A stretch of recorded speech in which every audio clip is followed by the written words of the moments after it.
Chemistry, a carboxylic acid is an organic acid that contains a carboxyl group attached to an R group. The general formula of carboxylic acid is RCOO or RCO2, with R referring to alkyl, alkenyl, aryl, or other group. Carboxylic acids occur widely.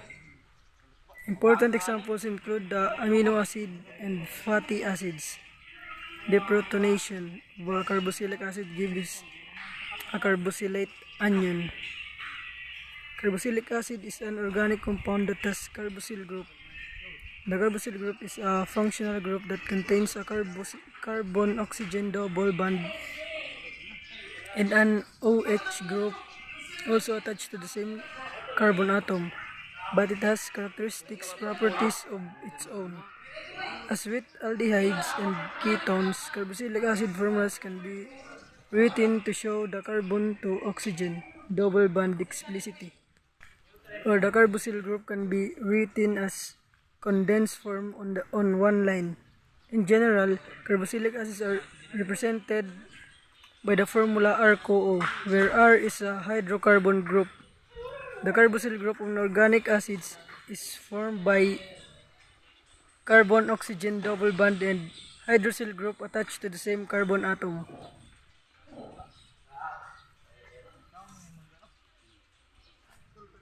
Naming carboxylic acid. Carboxylic acids are named following EUPAC nomenclature. In general, carboxylic acids are named based on the number of carbons in the longest continuous chain, including the carboxyl group.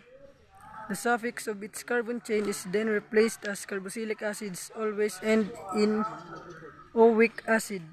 An example is CH2O2, in which the longest continuous carbon chain is a methane. That ane suffix is replaced, giving us methanoic acid. Carboxylic acid undergo decomposition reaction with carbonates and bicarbonates leading to the formation of respective salt, water, and carbon dioxide gas. The reaction can also help in testing the presence of carboxyl group. It also undergo reaction to procedure derivatives of the acid. The most common derivatives form are esters, acid halides, acid alhydrides, and amides. Properties of carboxylic acid. Acidity. The most important property of carboxylic acids, and the one that is responsible for naming them such, is their acidity. An acid is any compound that donates a hydrogen ion, H+, also called proton, to another compound termed a base. Carboxylic acids do this much more readily than most other classes of organic compounds, so they are said to be stronger acids, even though they are much weaker than the most mineral acids. Sulfuric, H2SO4, nitric, HNO3, and hydrochloric, HI1. Solubility. The solubility of carboxylic acids in water is similar to that of alcohols, aldehydes, and ketones. Acids with fewer than about 5 carbons dissolve in water. Those with a higher molecular weight are insoluble owing to the larger hydrocarbon portion, which is hydrophobic. Boiling point. Boiling point. Carboxylic acids have much higher boiling points than hydrocarbons, alcohols, ethers, and aldehydes or ketones of similar molecular weight. Even the simplest carboxylic acid, formic acid, boils at 101 degrees Celsius, which is considerably higher than the boiling point of ethanol, ethyl alcohol, C2H5OH, which boils 78.5 degrees Celsius. Although the two have nearly identical molecular weights, odor. Unbranched chain carboxylic acids, fatty acids that are liquids at room temperature, especially those from propanoic C3 to decanoic C10 acid, have very foul, disagreeable odors.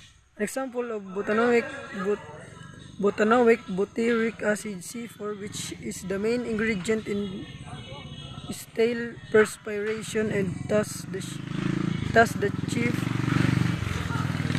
cause of locker room odor. Carboxylic acids. Carboxylic acid is characterized by having C double band OH, which is called carboxyl group. To name carboxylic acid, we should add OIC acid. So if we have this structure with the carboxyl group, it can be written also like this. And so we have 3 carbon chain. So it would be called propanoic acids. And also, in naming dicarboxylic acid, there's no need to locate them. Like in this structure,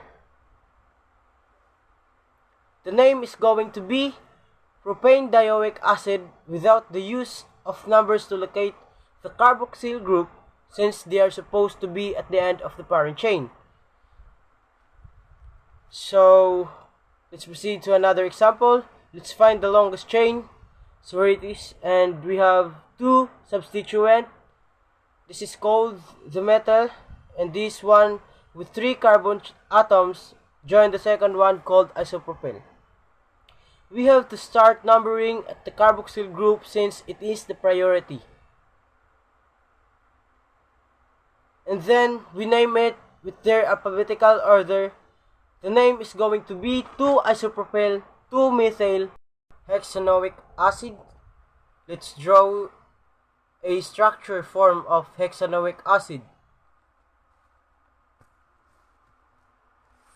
So this oic acid here tells us that this is a carboxylic acid. Whenever you see OIC acid, this just means that we have a COOH present. We can also write the COOH as a carbon double banded with oxygen.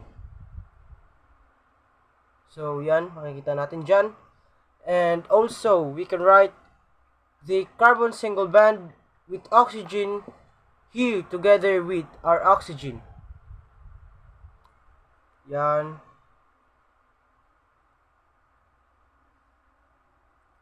So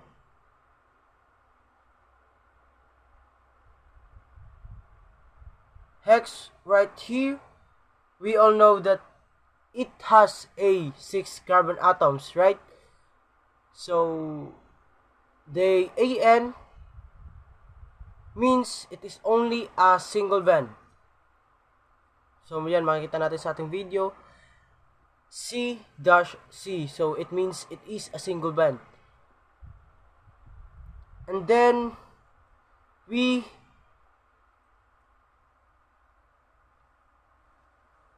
will draw the structural form using our line angle. So yan, magsisimula tayo sa C in our carboxyl group. So let's start numbering it. And so yan, 1, 2, 3, 4, 5, 6. So we have 6 carbon atoms. So yan. So we have to start at this point. Yan, dyan sa ating carboxyl group since it is the priority. So yan. So dyan. So it is pointed at our carbon atoms together with the double band oxygen and single band oxygen attached with hydrogen. So yan, it is the line angle structural form of hexanoic acid. So that is all. A carboxylic acid are the top of the IUPAC priority order, which means that they are work like a king. So even if they are in a functional group, the priority is the carboxylic acid. That's all. Thank you.